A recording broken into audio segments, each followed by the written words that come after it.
పవిత్రమైన శ్రావణ మాసం కావటం వరుస సెలవులు రావడంతో శ్రీశైలం క్షేత్రానికి భక్తులు పోటెత్తారు. దీంతో ఇవాళ రేపు గర్భాలయ అభిషేకాలు, కుంకుమార్చనలు అధికారులు రద్దు చేశారు. క్యూ లైన్లు భక్తులతో నిండిపోయాయి. మల్లన్న దర్శనానికి 4 గంటల సమయం పడుతుంది. ప్రస్తుతం అక్కడ శ్రీశైలం క్షేత్రం దగ్గర ఉన్న పరిస్థితికి సంబంధించి మరింత సమాచారం మా ప్రతినిధి కిషోర్ అందిస్తారు. కిషోర్, చెప్పండి. క్షేత్రానికి భక్తుల తాకిడి పెరిగింది. వరుసగా 3 రోజులు సెలవు రావడంతో, అందులోనూ యొక్క శ్రావణ మాసం కావడంతో భక్తులందరూ కూడా వేలాదిగా శ్రీశైలానికి తరలి వస్తున్న పరిస్థితి కనపడుతోంది. అయితే ఇటు హైదరాబాద్ నుంచి, ఇటు రాయలసీమ, తెలంగాణ నుంచి కూడా ప్రజలు, భక్తులు పెద్ద ఎత్తున శ్రీశైలానికి చేరుకుంటున్నారు. దీంతో స్వామివారి దర్శనానికి సుమారు 3 నుంచి 4 గంటల సమయం పడుతుంది. అయితే భక్తుల రద్దీ కారణంగా స్వామి అమ్మవార్లకు సంబంధించినటువంటి ఆర్జిత సేవలను నిలిపివేశారు అధికారులు.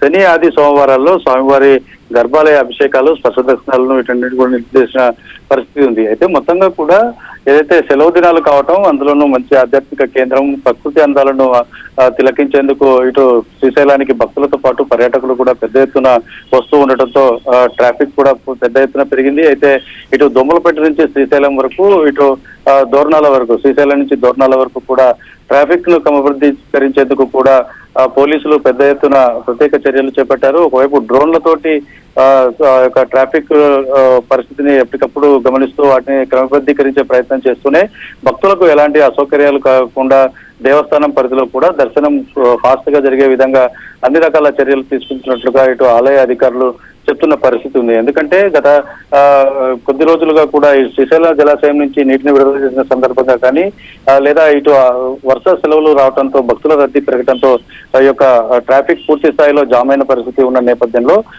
ట్రాఫిక్ సమస్య తలెత్తకుండా ఉండేందుకు ప్రత్యేకంగా పోలీసు చర్యలు తీసుకుంటున్నట్టుగా చెప్తున్నారు. అయితే మొత్తంగా ఈ యొక్క ప్రకృతి అందాలతో పాటు ఆధ్యాత్మిక కేంద్రమైనటువంటి శ్రీశైల క్షేత్రంలో భక్తుల సందడి పెరగడంతో కోలాహలంగా మారిందని అయితే మనం చెప్పవచ్చు.